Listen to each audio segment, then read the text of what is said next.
சரமாக இருக்குது, ஹோட்டல் செய்கிற மாதிரியே. காடை நல்லா சூப்பராக வெந்துருச்சு பாருங்கள். அவ்வளோதாங்க, காடை வறுவல் ரெடி ஆயிடுச்சு, சாப்பிட்றதுக்கு தயாராகிடுச்சு.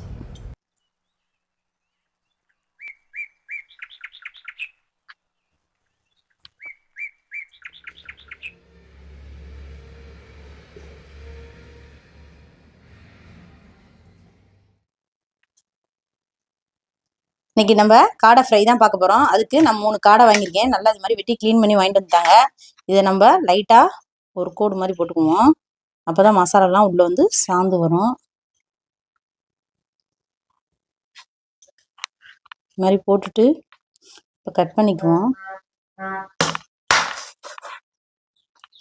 இந்த மாதிரி குட்டி குட்டி லெக் பீஸ்லாம் கட் பண்ணிக்குவோம்.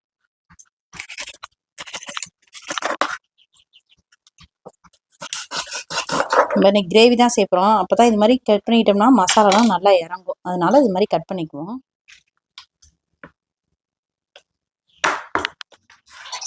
இப்போ சின்ன சின்ன பீசஸாக வெட்டியாச்சு. இதை நம்ம வாஷ் பண்ணி எடுத்துக்குவோம்.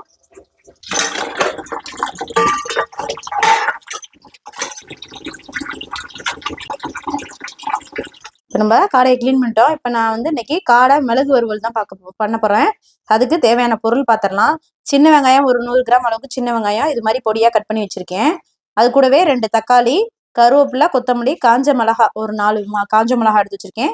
இஞ்சி பூண்டு விழுது, உப்பு தேவைக்கேற்ப. அதுக்குரிய மசாலா பொருள் பார்த்துடலாம்.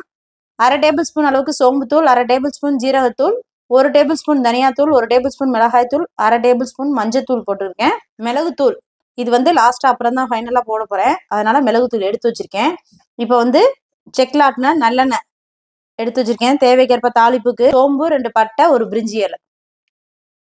கடாயை பற்ற வச்சுக்குவோம். கடாய் நல்லா சூடாகட்டும். இப்போ கடாய் நல்லா சூடாயிடுச்சு. இப்போ நம்ம ஒரு 50 மில்லி அளவுக்கு நல்லெண்ணெய் சேர்த்துக்குவோம். இப்போ எண்ணெய் நல்லா சூடாயிடுச்சு. நம்ம எடுத்து வச்சிருக்க சோம்பு, பட்டை, பிரிஞ்சி இலை இது எல்லாமே சேர்த்துக்குவோம். 2 ஏலக்காய்.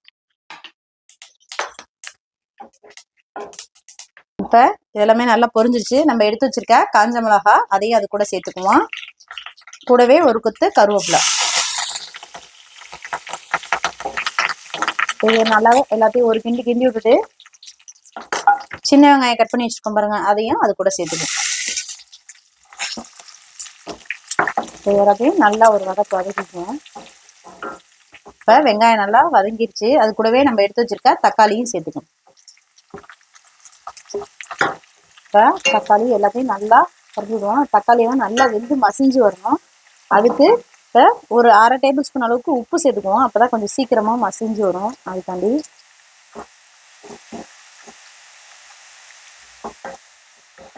இப்போ தக்காளி எல்லாமே நல்லா மசிஞ்சு வருது பாருங்க. இந்த ஸ்டேஜில் நம்ம 1 டேபிள் ஸ்பூன் அளவுக்கு இஞ்சி பூண்டு விழுது அதையும் அது கூட சேர்த்துக்கோம்.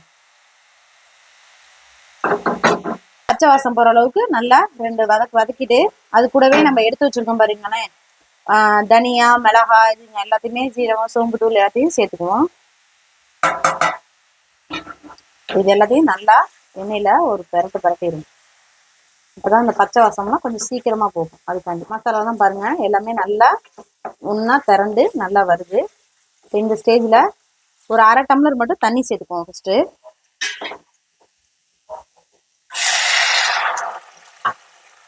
எல்லாத்தையும் நல்லா ஒரு பரட்டி விட்டு ஒரு கொதி வரட்டும்.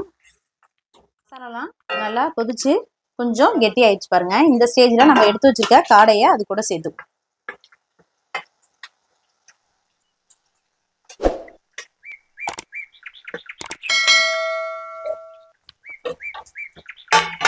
இந்த காடையில மசாலாலாம் நல்லா படுற மாதிரி ஒரு பரட்டி விட்டுருவோம்.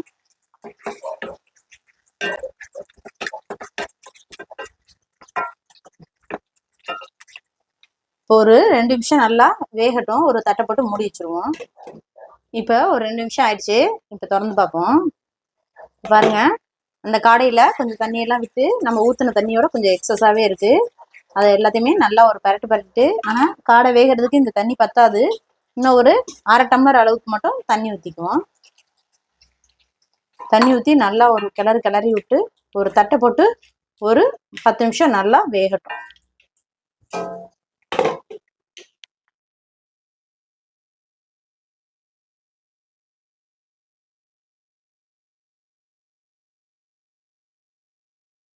இப்போ 10 நிமிஷம் ஆயிடுச்சு, நம்ம திறந்து பார்ப்போம்.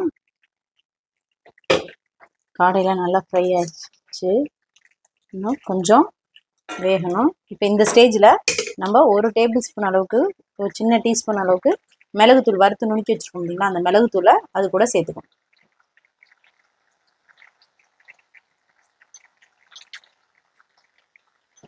இப்போ இது எல்லாத்தையுமே நல்லா ஒரு கிளறி இருக்கணும்.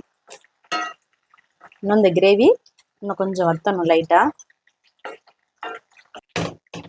இப்போ ஒரு 2 நிமிஷம் மூடி போட்டு மூடிடும். இப்போ 2 நிமிஷம் ஆயிடுச்சு, நம்ம இப்போ திறந்து பார்ப்போம். மிளகுலாம் போடுவோம், நல்லா காட்டமாக, நல்லா சூப்பராக கார சாரமாக இருக்குது, ஹோட்டல் செய்கிற மாதிரியே. பாருங்கள், காடை நல்லா சாஃப்டாக வந்துச்சு.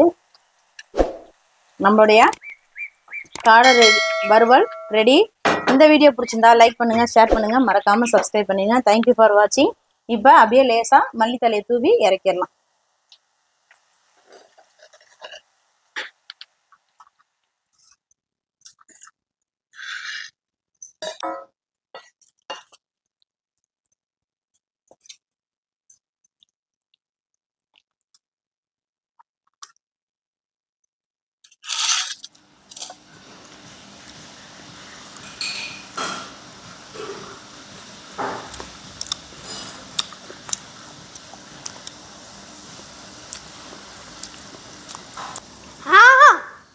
என்ன டேஸ்ட் மக்களே, மிளகு காடை வறுவல் சூப்பர் மக்களே, சிக்கனோட சூப்பராக இருக்கு.